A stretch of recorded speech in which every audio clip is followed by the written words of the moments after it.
Today we have a lot of animals. Let's learn their names one by one.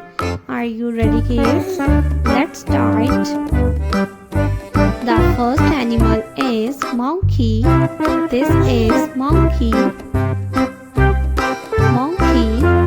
The next animal is a hippopotamus. This is a hippo.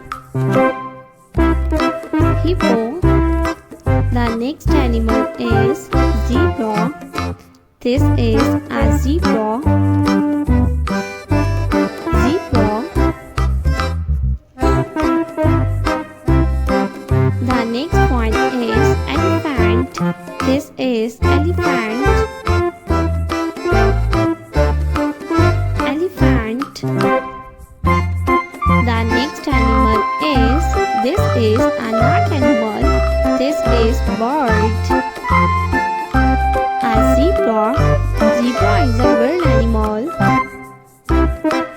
The next animal is peacock. This is peacock.